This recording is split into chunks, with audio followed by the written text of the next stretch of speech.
View 360 में। चीन ने कलअदम जैश मोहम्मद के बानी को आलमी दहशतगर्द करार न दिया तो ये अमरीका और उसके मुश्तरका मफादात के मुनाफी होगा। अमरीकी महकमा खारजा का बयान। अमरीका और तालिबान के दरमियान मुज़ाकरात का एक तवील दौर खत्म, पेशरफ्त क्या हुई? और दाइश का हिस्सा बनने वाली एक अमरीकी लड़की को वतन वापस लाने की कानूनी जंग। अस्सलामुअलैकुम, वॉइस ऑफ अमेरिका के वाशिंगटन स्टूडियो में आप सबको खुशामदीद। व्यू 360 के साथ मैं हूँ सारा जमान।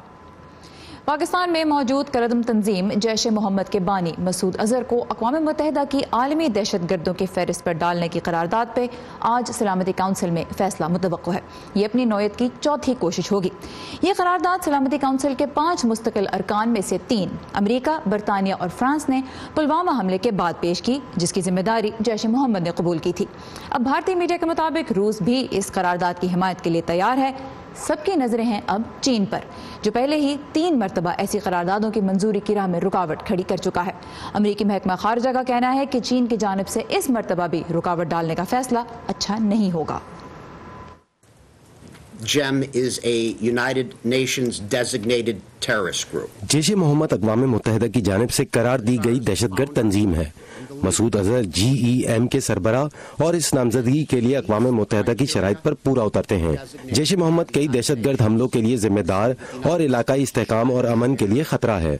इलाकाई सलामती और अमन का हुसूल अमरीका और चीन का मुश्तरका मुफाद है और मसूद अजहर को दहशतगर्द करार देने में नाकामी से इस मफाद को नुकसान पहुँचेगा। To designate Azhar would run counter to this goal. अब माजी में चीन भारत की जानिब से शुरू की गई ऐसी कोशिशों को अक़वाम मुत्तहिदा में ये कह के नाकाम बना चुका है कि इसके लिए न सिर्फ सलामती काउंसिल बल्कि भारत और पाकिस्तान का भी एक सफ़े पे होना ज़रूरी है। चीनी तर्जुमान ने गुज़िश्ता रोज़ कहा कि इस मामले पर संजीदा और जिम्मेदाराना बहस की ज़रूरत है। पाकिस्तान की सेनेट की कमेटी बराए खारजा उमूर के चेयरमैन सेनेटर मुशाहिद हुसैन सैयद ने वॉइस ऑफ अमेरिका से बात करते हुए इस एतमाद का इजहार किया है कि चीन इस मरतबा भी अक़वाम मुत्तहिदा में मसूद अजहर से मुतल्लिक़ कोई भी कदम पाकिस्तान के साथ बाहमी रजामंदी से उठाएगा। जहां तक मजमूई तौर पर दहशतगर्दी का ताल्लुक है, चीन समझता है कि इसमें चाहे पाकिस्तान हो या चीन हो या इवन हिंदुस्तान हो, उसमें ये दहशतगर्दी हमारा मुश्तरका दुश्मन है। सिर्फ एक इम्पॉर्टेंट नुक्ता है जो चीनी पोजीशन होती है दहशतगर्दी के हवाले से, कि वो दहशतगर्दी को एक सियासी हथियार के तौर में ना इस्तेमाल करें कि नाम किसी तंजीम का लिया जाए या किसी शख्स का और उसके जरिए पाकिस्तान बैशिंग हो, पाकिस्तान को और लताड़ा जाए और रगड़ा दिया जाए। अब अगर अक़वाम मुत्तहिदा की सिक्योरिटी काउंसिल मसूद अजहर को ब्लैक लिस्ट करती है तो इससे उनकी नक़्ल हरकत और राब्ते महदूद और बैरून मुल्क उनके असासे मुंजमद हो जाएंगे। वाशिंगटन और बीजिंग के लिए मसूद अजहर को आलमी दहशत गर्दों की फहरिस्त में शामिल करने का मामला किस कदर पेचीदा है, इस बारे में हम मजीद बात करेंगे। हमारे आज के मेहमान वाशिंगटन के तहकीकी इदारे विल्सन सेंटर से मुंसलिक जनूबी एशियाई उमूर के सीनियर तज्ज़ियाकार माइकल कुगलमैन से। Michael, welcome to View 360। Now considering that Jaish Mohammed has been a proscribed organisation even by the United States since the early 2000s, what purpose will it serve to ban Masood Azhar? Well, I think you make a good point. I do think that designating Azhar as a terrorist at the UN would be purely symbolic. As you note, his organization has already been designated as a terrorist group, and Azhar himself is reportedly quite ill, so it's not even very clear how involved he is in the group's activities. So I'm not sure if anything would really change if he were to be designated. And actually, I think that's a good reason for China to agree to designate him, because it would be purely symbolic. Alright, so Michael Kugelman कहते हैं कि चूंकि Jaish Mohammed already अक़वाम मुत्तहिदा की जानिब से भी आलमी दहशत गर्दों की फहरिस्त में शामिल एक तंजीम है, तो मसूद अजहर को जो उसके बानी हैं उन्हें ब्लैक लिस्ट करना जो है बड़ी हद तक एक अलामती फ़ैसला ही होगा। और ये भी अभी वाज़ेह नहीं है कि मसूद अजहर किस हद तक इन्वॉल्व है अब जैश मोहम्मद की सरगर्मियों में, लेकिन इसलिए माइकल कहते हैं कि ज़्यादा अहमियत हासिल कर लेता है चीन का ऐसी करारदाद की हिमायत करना, क्योंकि ये सिम्बॉलिक होगी, अलामती होगी। So, considering that China has been blocking these kind of resolutions in the past, why would you think China would like to change its stance this time? What are its considerations? Well, I think there are 2 considerations that may make it more likely to act differently this time. One is there is arguably unprecedented pressure on China simply after this latest India-Pakistan crisis. key capitals around the world are calling on Pakistan to do more about terrorism on its soil. So I think that if China were to refuse, it would be a sole holdout, so to speak. And the second factor is that China's Belt and Road Initiative requires stability in order to work. So I think that China would benefit from showing that it is on the side of those that support the idea of acting harshly, doing everything possible to push back against terrorists in Pakistan and in the broader region. So Michael कहते हैं कि दहशतगर्दी के खिलाफ कोशिशें उनकी मदद करने से चीन भी ये पैगाम देगा कि वो इन कोशिशों का हिस्सा है, क्योंकि उसको अपने बेल्ट एंड रोड इनिशिएटिव जिसके तहत सीपेक भी पाकिस्तान में बन रहा है, उसके लिए उसको इस्तेहकाम की ज़रूरत है, तो वो अमन और ख़ास तौर पर सलामती से मुताल्लिक़ कोशिशों का हिस्सा बन के दिखाएगा अगर वो ऐसी किसी करारदाद की हिमायत कर देता है। दूसरी जानब माइकल कुगलमैन का ये भी कहना था कि चीन पर इस वक्त बहुत ज़्यादा दबाव है, दुनिया की मुख्तलिफ जो हुकूमतें हैं वो पाकिस्तान पर जोर दे रही हैं कि वो दहशतगर्दी के खिलाफ अपने इक़दाम को मज़ीद ठोस बनाए। तो इस वक्त दो तरह से चाइना पे एक तरह से प्रेशर है, डिप्लोमेटिक प्रेशर, और दूसरी जानब जो उसके माशी मंसूबे हैं उनको आगे पुरअमन और मुस्तहकम तरीके से बढ़ाने के लिए भी चीन की प्रायोरिटीज़ में ये चीज़ शामिल हो सकती है, उसकी कैलकुलेशन में ये चीज़ शामिल हो सकती है।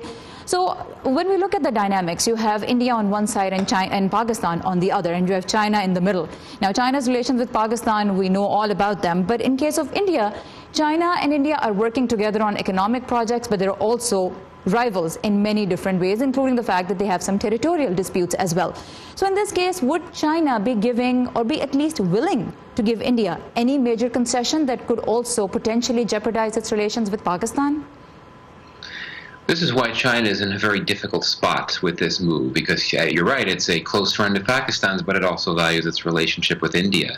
And I would argue that one point that suggests that China may well continue to block this move at the UN is that China was very quiet during the last India-Pakistan crisis. It did not come out in support of Pakistan. It called for both sides to work out their problems.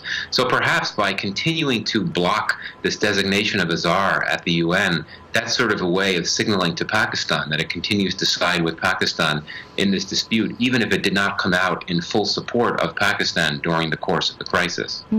So Michael कहते हैं कि चीन बहुत ही मुश्किल position में है, क्योंकि एक तरफ पाकिस्तान और दूसरी तरफ भारत, और दोनों के साथ ताल्लुकात की नौयत आप भी जानते हैं।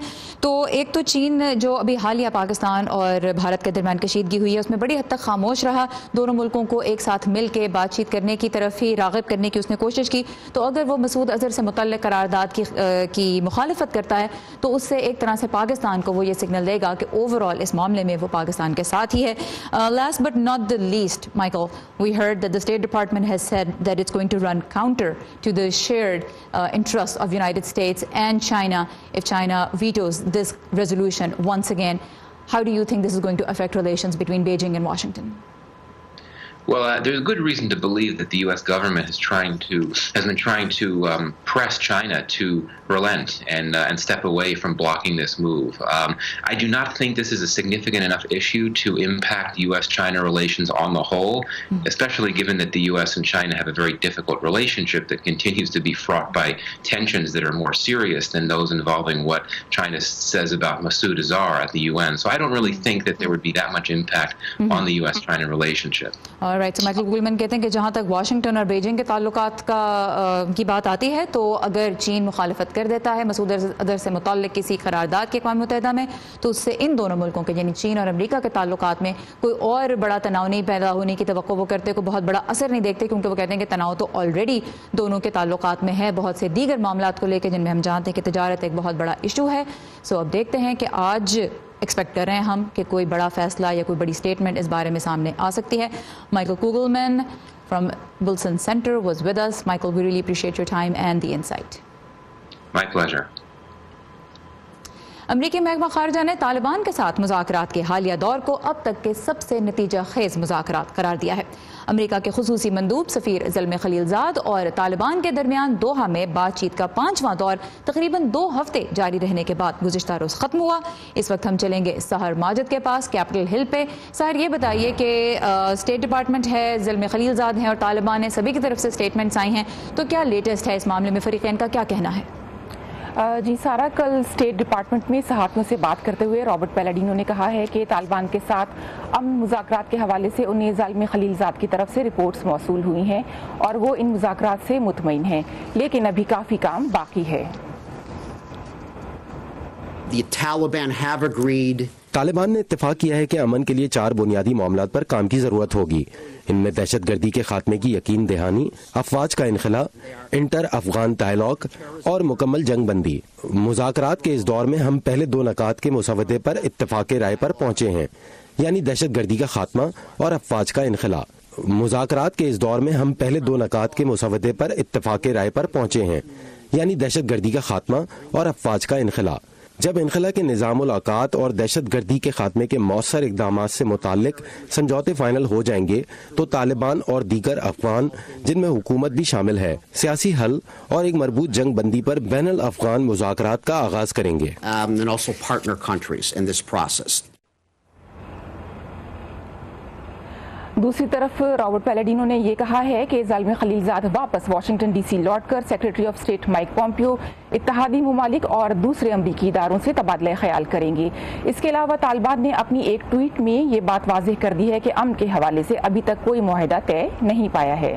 जी सर, देख रहे हैं कि जो अफगानिस्तान के सदर हैं अशरफ गनी, उन्होंने भी आज यही कहा है कि मुख्तलिफ जो ममालिक हैं वो तालिबान से बातचीत करते हैं, लेकिन अफगान अवाम को कोई आर्जी अमन कबूल नहीं होगा। बहुत शुक्रिया सारा माजिद हमारे साथ ही कैपिटल हिल से।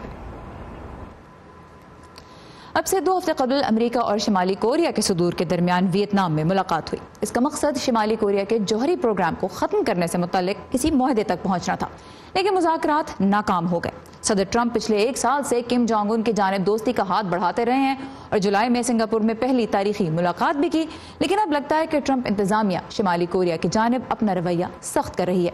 मज़ीद जानते हैं इस रिपोर्ट में। शाम में दाइश के खिलाफ लड़ाई इख्तिताम को पहुंच रही है, पर उन लोगों का मुस्तकबिल क्या होना चाहिए जो अपने वतन छोड़कर शाम गए और दाइश का हिस्सा बन गए। कुछ मुल्क अपने उन शहरियों को वापस नहीं लेना चाहते। अमरीकी रियासत अलबामा की रहने वाली 24 साला हुदा मुताना ने भी 5 बरस पहले शाम में दाइश का हिस्सा बनने के लिए अमरीका को खैरबाद कहा था। आज वो एक 18 माह के बच्चे की मां हैं और अमरीका वापस आना चाहती हैं, लेकिन ट्रंप इंतजामिया उन्हें वापस आने की इजाज़त नहीं देना चाहती। उनकी इस कानूनी जंग पे आई देखते हैं सबा शाह खान की ये रिपोर्ट। टैम्पा फ्लोरिडा में मौजूद हुदा मुतन्ना के खानदानी वकील कहते हैं कि बात सिर्फ हुदा के आईनी हक की नहीं, क्योंकि अगर आज हुदा को उसकी शहरियत से महरूम किया जाता है तो मुस्तकबिल में ऐसा किसी के साथ भी मुमकिन होगा। Saba Shah Khan, Voice of America, Tampa Florida. America की जॉर्ज वाशिंगटन यूनिवर्सिटी की एक रिपोर्ट के मुताबिक पिछले कुछ सालों में तकरीबन 300 अमरीकियों ने शाम और इराक में दाइश और दीगर इंतहा पसंद तंजीमों में शमूलियत इख्तियार की। इसके मुकाबले में किंग्स कॉलेज लंदन की तहकीक के मुताबिक मगरबी यूरोप से ताल्लुक़ रखने वाले तकरीबन 6000 अफराद शाम और इराक जाकर दाइश का हिस्सा बने। इनमें से 1/3 तो अपने वतनों को वापस आ चुके हैं पहले ही, लेकिन हाल ही में सदर ट्रंप ने ट्विटर पर कहा कि यूरोपीय मुल्क अपने तकरीबन 800 शहरियों को वापस लें, वरना शाम में इत्तेहादी फोर्सेज उन्हें रिहा करने पर मजबूर होंगी और सदर नहीं चाहते कि इंतहा पसंद फिर से यूरोप का हिस्सा बन जाएं। अब तक बरतानिया ने अपनी बांग्लादेशी खानदान से ताल्लुक़ रखने वाली एक 19 साला शहरी शमीमा बेगम की शहरियत छीनने का फैसला किया है, जबकि जर्मनी भी दोहरी शहरियत के हामिल दाइश के अराकीन की जर्मन शहरियत खत्म करने का ऐलान कर चुका है।